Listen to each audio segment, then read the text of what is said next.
Здраво на сите, јас сум Криптостеф и добродојдовте во моето видео во кое сакам да кажам за 10 работи што би сакал да ги знам во моите рани 20 години. Ова е видео за младите луѓе, значи јас скоро понам 32 за неколку дена и ова е видео за рецензија на моите 10 години. Во овие 10 години постигнав нешто, не постигнав нешто и немав некаква вистинска цел. И ова видео е се со цел да ви помогнам на вас младите кои страдате, мислите дека животот е, не знам, не безцелна борба и мислите дека немате излез. Ова се мои работи што ја од моje искуство сум ги научил, никој не ме научил, значи во оваа декада ќе речам дека имаш и добри и лоши страни, ќе ја паметам и по добрите и по лошите страни, повеќе по добрите. Една од најдобрите работи за мене е тоа што си отворив собствен бизнис, кој нормално пропадна, но тоа ме научи на лекции за издржливост, ме научи како лично е што сум јас, значи која лично сум вистински јас. И затоа што многу млади луѓе паѓаат во депресија и мислат дека светот е, не знам, дека не е добар, дека не е совршен. Затоа ги направив овие работи за да ви помогнам на вас и лично за мен. Значи првата работа што би ја направил е да почнам да штедам рано. Значи таа навика никад не ми ја направиле моите од како мало дете, секад сум имал се и се што, значи што и да сум посакал, се сум имал. Значи сум имал Sony PlayStation, сум имал компјутер, сум имал не знам што. И на некој начин можам да кажам дека сум пампериран како и многу разган во тој смисол. Но од една страна, ако не ми се десеа некои работи, јас никад немаше да направам, да бидам тоа што сум јас денес. Значи почни да штедиш рано, значи да не трошиш пари за глупости. Мојата најглупа грешка како млад дечко беше во 2011 кога купив нова кола, мислејќи на повеќе на тој доде него на финансиите и на просперитетот што можам да земам со тие пари, што беа 12.200 евра, што не се малку пари. Зашто не треба да купиш нова кола? Од проста причина, затоа што инвестираш во нешто што не ти дава вредност во иднина, не се зголемува вредноста, туку ја купиш веднаш се намалува вредноста. Значи од тој аспект таа кола ме научи дека колку и да имаш финансии не треба да ги трошиш за џабе, треба да ги трошиш во финансии што ти дават пари или нешто што се вика пасивен приход. Втора работа што не сум почнал и сега починам да разбирам е дека треба да научам да програмирам. Програмирањето е еден од најдобрите начини во случај во ништо и ова да пропадне, можеш секад да најдеш работа. Значи има секад барање за програмери, единственото кога нема да има барање, кога ќе измислат некоја вештачка интелигенција за сами да научат да програмираат компјутерите. И во овој момент починам да учам Python, се со цел да ги автоматизирам моите стратегии, затоа што не можам да живеам цело време пред компјутер и тоа не е здраво и во животот секад го приоритизирам моето здравје пред финансии, пред се друго. Четврта работа, тоест трета работа, следи го твојот инстинкт. Што мислам по тоа? Значи во мојот живот сум имал толку работи што ми биле пред очи и сум ги знал, само сум го правил спротивно од тоа. И сум имал инстинкт дека тоа е така, само емоциите ми дозволувале да како да речам, ме воведат во нешто што не треба да сум го правил, не е рационално и не треба да го величам тоа. Најпрост пример, секад сум ги правил кога сум го видел некоја убава девојка, и наместо да видам дека таа е едно обично суштество со своји мании, со своји доблести, ја цело време сум ја идеализирал и сум ги, иако сум видел дека некои грешки ги има кај незе, ја едноставно не сум ги прифатил, сум продолжил со тупање на главата. Од таа страна се дига твојот инстинкт, значи дека да веруваш во тоа што имаш вродено во самиот себе, да веруваш во своите афинитети, во твојата, да ги воочиш своите мани и да ги сакаш своите мани, да се сакаш самиот себе, инстинктот што ќе те воведе во било што да правиш, дали е тоа YouTube канал, дали е тоа да работи за некоја фирма што си сонувал итан. Знаеме како е во Македонија, знаеме дека е многу тешко, но од таа страна треба да разбереме дека каде што е тешкото, таму има и начин за поголеми шанси за зголемување на ако е лесно се може да биде, ќе се откажеме на првиот чекор. Треба да бидеме секад како прикасната со зајакот и жилката. Жилката го победила зајакот затоа што била упорна. Од таа перспектива се иде и твојот инстинкт, значи дека ако нешто ти вика дека не е правилно, не дозволувај твоите емоции да те водат. Исто во бизнисот, значи со теретаната ме воде емоциите, тоа да се докажам дека едноставно јас вредам, дека со тоа што ќе имам не знам колку мускули, стомачни итн. Значи ако правам нешто од сега, го правам за моето здраве, толку.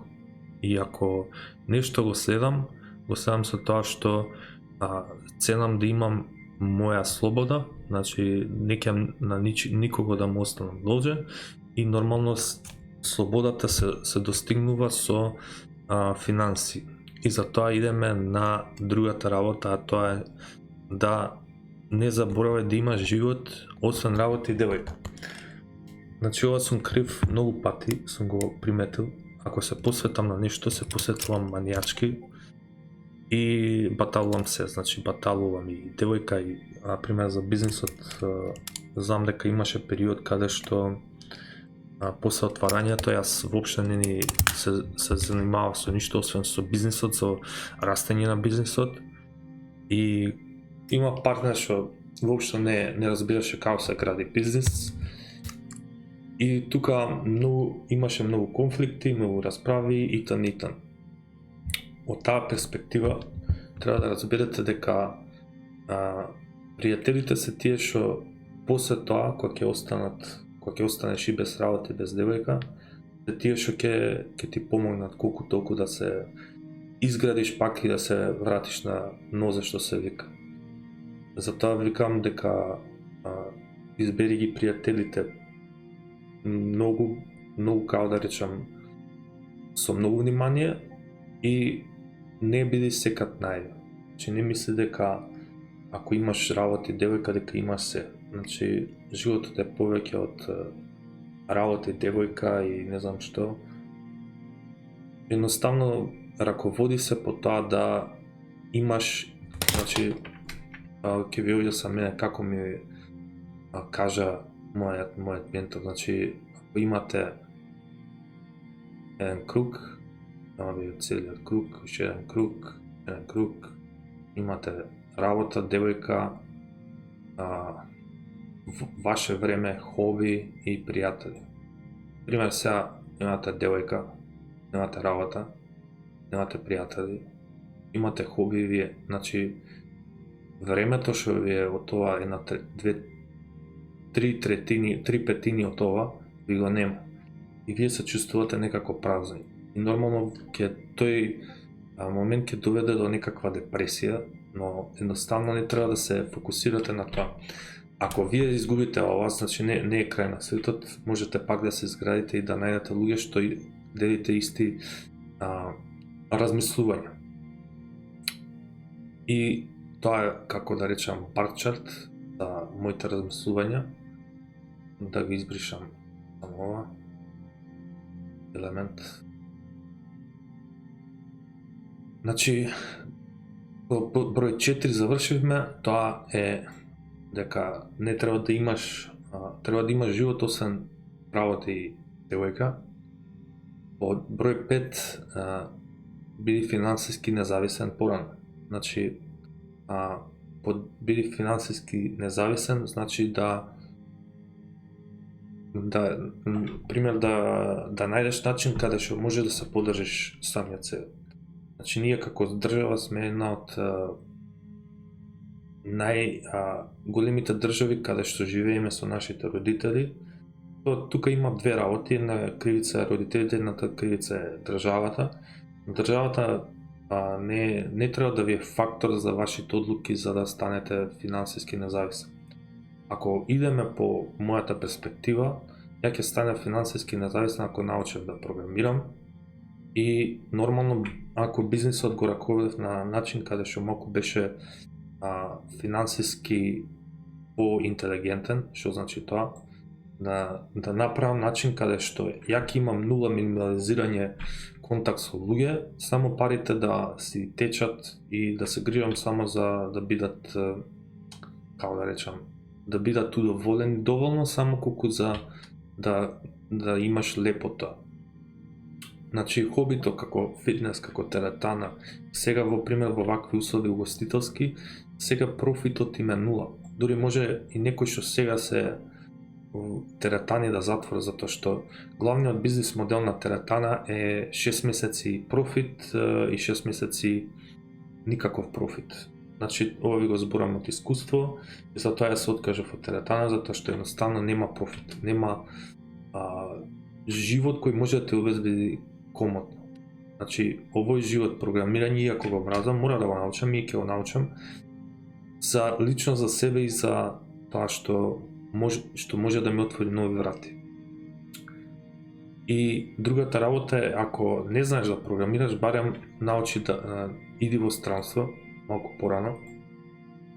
Во странство, ако немаш шанси, примерица има во Германија, или да речеме work and travel или не знам што, значи научи дека ако не патуваш, ако не искусуваш нови луѓе, со време си на точка нула. Значи да речеме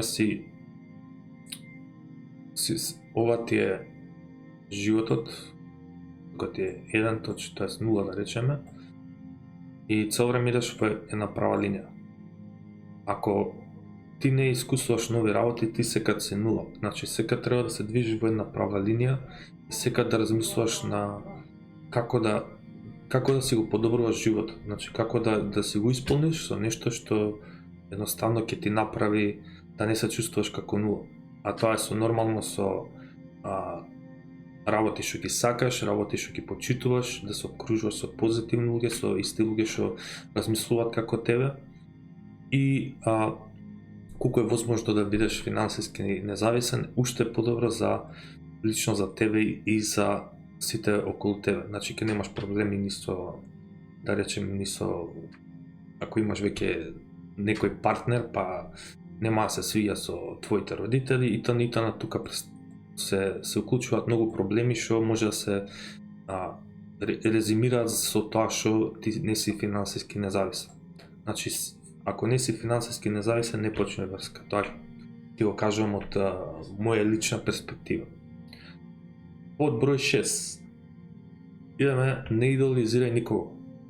Од не идеализирај никого значи дека дури да не знам е најубавата девојка ти дојде, не знам, и Бил Гейтс или не знам кој ментор да ти дојде и да чувствуваш не знам какви работи и пеперутки за незе, на крајот на денот тој е само човек со своји мани и доблести, немој да мислиш дека тоа е нешто подобро од тебе.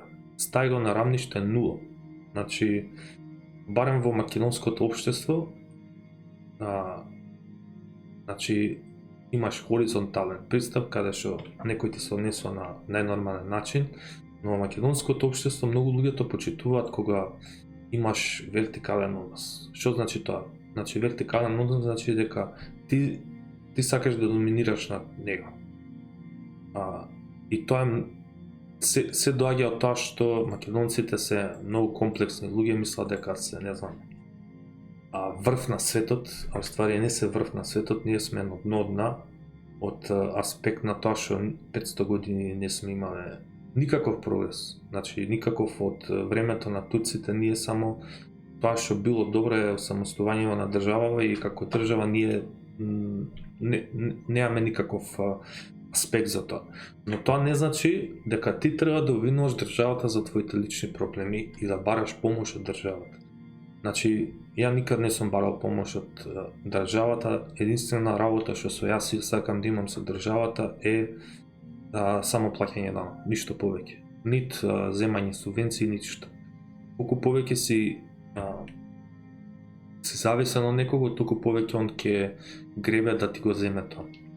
И од тој аспект, значи, идеализирање на некого не значи дека ти треба да го ставиш на приоритет. Веќе ви откривам тајна дека жените не сакаат да ги величите. И жените сакаат само да се чувствуваат сакани, но едноставно моментот кога ќе најдат некој, да речам, некоја ранлива работа кај тебе, и веднаш те почињат да гребкаат како пирани и кога ќе те изедат, те остават.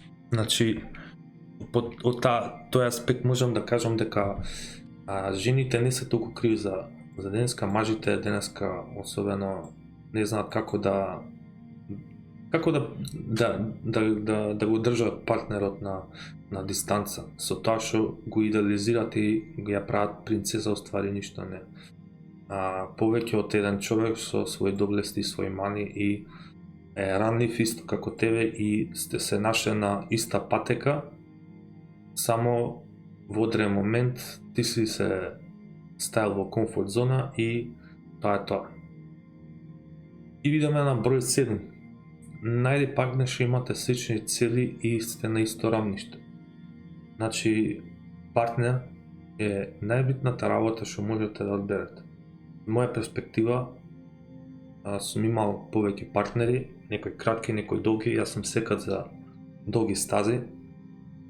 И ако немаш партнер што едноставно не ти ги цени твоите цели, твоите соништа, твоите размислувања, ако не сте на иста равнова должина и после одредено време, после кратко време не најдете, да речам, станче, нормално со кукиче, имате прозорче. И од финансиска перспектива многу е подобро да имаш партнер што е исто така финансиски независен, да не зависи од тебе и ти да не зависиш од него, и колку да можете да се согласувате во вашите цели, значи во вашите размислувања. И една работа што ќе ви кажам е тоа што убавината е мирлива. Или имате најубава девојка во светот, утре таа може да стане, да и се деси нешто или да се здебели, да се разочара и што, за џабе сте имале убава девојка. Но убавината е знак колку се грижи човек за себе. Не може некој да ме каже мене дека ти си тоа што јадеш, не е вистина. Значи, имаш истражување каде што кажува дека луѓето како јапонците, норвежаните, особено девојките имаат чиста кожа затоа што имаат здрава храна. А тоа ја не го гледам кај нашите девојки. Кај нашите девојки мислат дека со тоа што се убави и што им дала природата, толку е. А не афектираат дека, не разбираат дека храната афектира многу повеќе за нивниот изглед него се друго. Значи, афектира од тоа што имате постабилна менструација, ќе имате постабилен живот, помалку нервози со кортизол, затоа што ако јадете нездрава храна, цело време се гледа на ова, значи се гледа дека сте нервозни, дека немате енергија, дека не сте посветени на било што.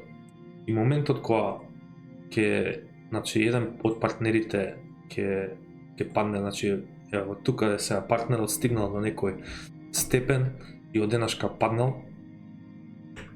И што се случува кај повеќето луѓе? Значи кај повеќето луѓе ќе го стават партнерот. затоа што едноставно не сака да се борат во кога е најтешко. А кога е најтешко, тогаш се гледа каков човек си. Дали си човек од срце или дали си човек од ова. Па има многу повеќе луѓе и полоши ситуации од мојата. Ја не велам дека сум во најдобрата ситуација, но и не сум во најлошата ситуација. Значи, сега во моментот сме од коронавирусот, сега сме во стендбај фаза. Моментот за партнерство и за било што е во нула, но тоа не значи дека ти не треба да си бараш нешто што ќе те исполни. И гледам дека луѓето едноставно не го сваќаат тоа многу сериозно. Затоа што ти ако веќе сакаш да најдеш партнер, треба да живееш со него 30, 40, 50 години, колку и да е. Но не е се вечно така, да треба да знаеш дека ако сакаш да најдеш некој, најди некој што ги имат истите цели. Од моја перспектива, тоа е да вежба, да е финансиски стабилна, да се грижиш за самата себе.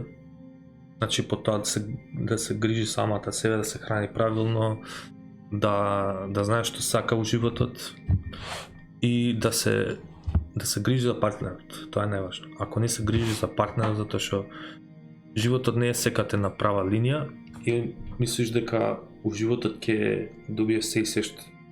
И нема да добиеш се и се што, затоа што не знаеш што ќе се деси утре, па секад живееш во некоја надеж дека ќе се деси нешто подобро утре од денес. И тоа беше за 7, се идеме за 8. Не се лабавувај. Значи, ако си 20 години мислиш дека животот е, како да речам,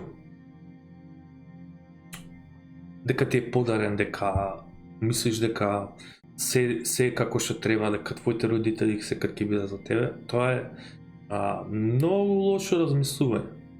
Затоа што луѓето што мислат дека нивните родители ќе бидат цело време со нив, тоа е голема заблуда.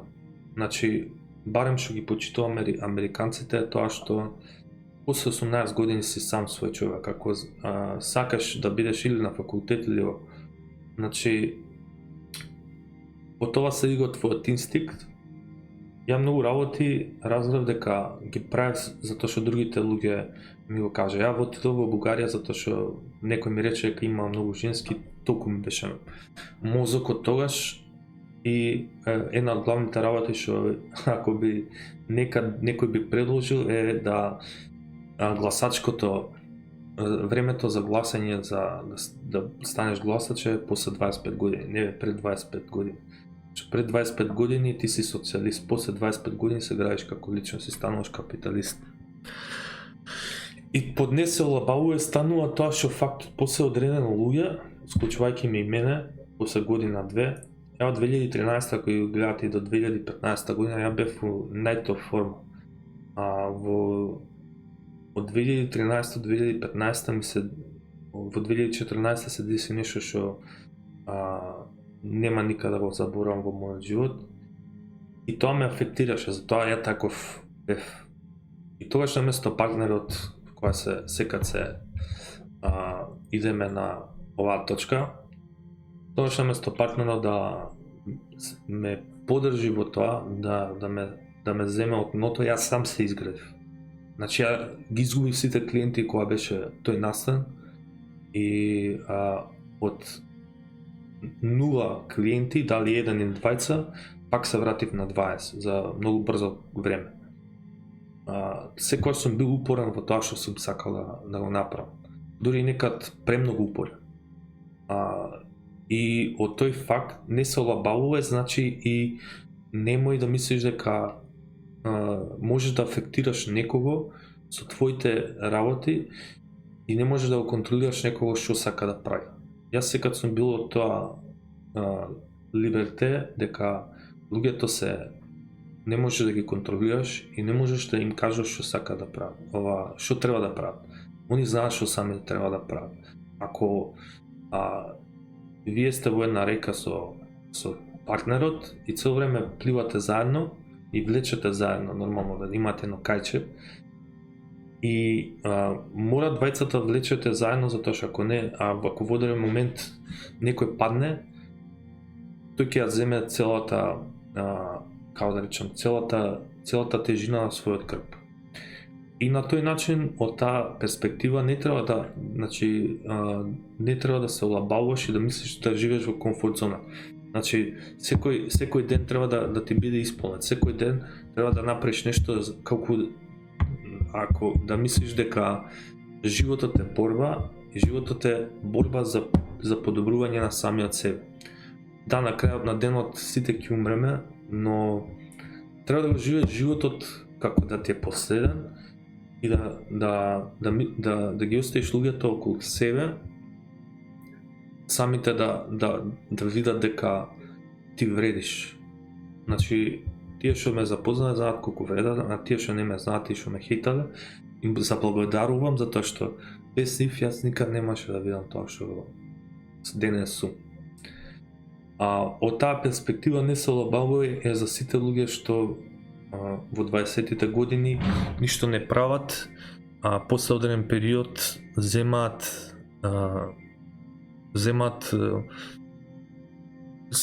живеат во комфорт зона и наместо очекуваат од другите луѓе лидерство да добијат. Значи, од таа перспектива јас бев многу слаб тој период од 2015 до крајот на 2018. Значи, тука бев едноставно срушен. Кога го затворив бизнисот, бев толку срушен, толку во депресија, толку во негативно размислување што понатаму, како ова, па отидов во Германија, па не се пронајдов таму. И разбрав дека ако животот не ти е исполнет освен со пријатели, што друго имаш во животот? Значи, пријателите се на крајот на животот повеќе ќе ти помогнат него било што друго. Под број 9, да го избришеме ова, не ги влече работите. Значи, не ги влече работите. Ако имаш, да речеме, ако не ти чини, да речем, факултетот или не ти чини девојката што во моментот имаш токсична врска се караш цело време и гледаш дека не иде, зошто да го продолжиш тоа? Зошто да ти инвестираш нешто време, труд и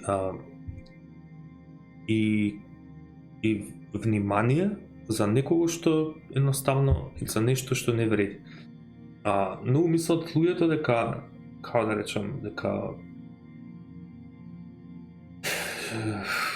од перспектива на врска, дека и вклучувајќи ми и мене, дека ти можеш да поправиш нешто. Тоа, значи, има некои цврсти верување во тоа, дека не можеш ништо да поправиш освен самиот себе и се што е во контрола на самиот себе можеш да го поправиш, друго не можеш да поправиш. Од перспектива ти дека ќе поправиш некои работи со другата личност, никош нема да правиш. Сум направил многу грешки во таа перспектива. Ако се гледам од денешна гледна точка, зашто јас сум многу објективен тип и сега ги гледам и се анализирам од тоа да не ги правам војни на овај некој начин и само психијатрија. Не ги влечам работите од кога ќе видам нешто дека имам работа, седам и работам. И ако е нешто што не успева, го затварам и отварам нова страница. Нема, вака било, онака било. Не ги влечам работите и не дозволувам емоциите да ме водат кон пропаст. Значи, емоциите, контролата на емоциите се многу битна работа што во школа нема да те научи.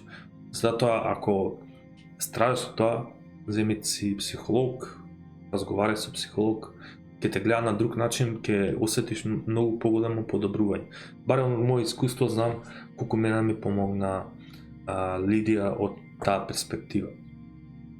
10-то нешто, значи се поврзува со 3 работи: финанси, љубов и пријатели, семејство и здрав живот.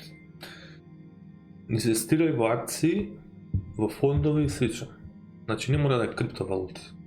Криптовалути е толку волатилно и толку непредвидливо во моментот што во еден момент може и да падне цената на нула и никој да не примети да се врати на 10.000. Значи инвестирај во солидни работи. Сега не се разбирам ја од акции, за тоа можете да контактирате некој што се работи со фондови. Јас перспектива за техничка анализа. Од перспектива на фондови, ако не знаете како да ги менаџирате парите, фондовите ви се најдобра работа. Од моја лична перспектива, јас имаше акција што ја гледав, беше AMD.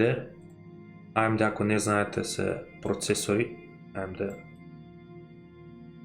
AMD се процесори што во 2017 пред да почне со Ryzen, цената на акцијата беше 14, 12 долари, 8 долари. Јас тука сакав да инвестирав, имав пари од тоа што за криптото и наместо ги инвестирав во криптото, требаше ги инвестирам таму. Значи, ако ги инвестирав таму, сега имав 5 пати повеќе од својата инвестиција, затоа што денеска таа кошта 50 долари и така нешто, ако пишеме AMD stock price.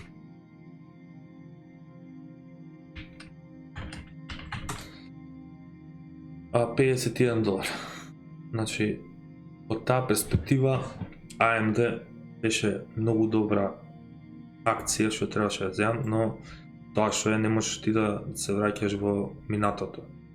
Во минатото е само да те научи на што може да биде, што можеш да се подобриш во иднината. И другата работа е што јас знам за биткоин од 2014 година и таа година го купив првиот биткоин што беше многу тешко, значи бараше тоа VRX менувачница, па идеше од VRX на, не знам, на PayPal, па 300 работи само за да го купиш тоа биткоинот и на крај таа што беше берзата крипци пропадна и ништо, ни биткоин ни ништо не добив. Така да пазете се, тие 0.2 биткоини денеска вредат многу повеќе него било што би инвестирал. Значи тоа беше 600 или 700 долари. Имав 0.2 биткоин, тоа беше, парно беше добра инвестиција, но никад не знаеш што може да се деси, затоа најдобра стратегија за купување ви е долар cost average, со тоа што купувате кога ќе паѓа, да го падне, да речеме, ако имате буџет од 1000 долари, 1000 евра или не знам што, ставате една десетина сега, па ставате, ако падне уште една десетина, па ако ставате, ако сте посигурни, ставате уште таа друга половина, така добивате на просечна цена за таа акција, стока и т.н. И гратис, никад не дозволувај некој да ти каже што е најдобро за тебе. Тоа се подразбира за тука следи го твојот инстинкт. Значи, ова е гратис од мене, а луѓето мислат дека или да кажуваш што е најдобро за некој. Луѓето секад знаат што е најдобро за другите, а никад не знаат што е најдобро за нив. Од таа перспектива гледај да што е возможно помалку имаш помалку да даваш совети за другите, гледај што е возможно повеќе да применуваш на себе. Немој да мислиш дека се знаеш, ништо не си видел на твоите 20 години. Животот е непредвидлив, не знаеш кај ќе тоа однесе. Не знаеш што ќе се деси утре, не знаеш дали ќе изгубиш и станот или некој близок. И тоа е се што мислам дека го кажав, чувај си го здравјето, што е најбитно од се тоа. Ако ти не си здрав, не можеш да штедиш, не можеш да учиш да програмираш, не можеш и не го следиш на твојот инстинкт. Ако го ставаш ти прво здравјето пред се можеш да направиш. Се ќе бидеш и мотивиран, и под здравје подразбирам и ментално здравје. Затоа што ти ако си физички здрав, а внатре мислиш дека тоа го гледам кај билдерите, јас сум многу годен вака онака, оствари со менталното се многу ниско. Така што менталното здравје, здравјето како физички изгледаш е тоа што секој ден треба да го правиш. Без разлика на било што од сето. Ако не си здрав, ништо не можеш да правиш. Затоа инвестирај во храна. Ако не знаеш како да се храниш, имаш многу нутриционисти, имаш бесплатни ресурси Google. И тоа е се што мислам дека со малку додатен крем на тортата и шлагот на тортата беше тоа што ако не си здрав, не можеш ништо да правиш право. Тоа се што сакав да кажам, се надевам дека ви се допадна видео. Ако имате некој коментар, слободно коментирајте и секако лайк, шер, субскрайб на видеото. Поздрав!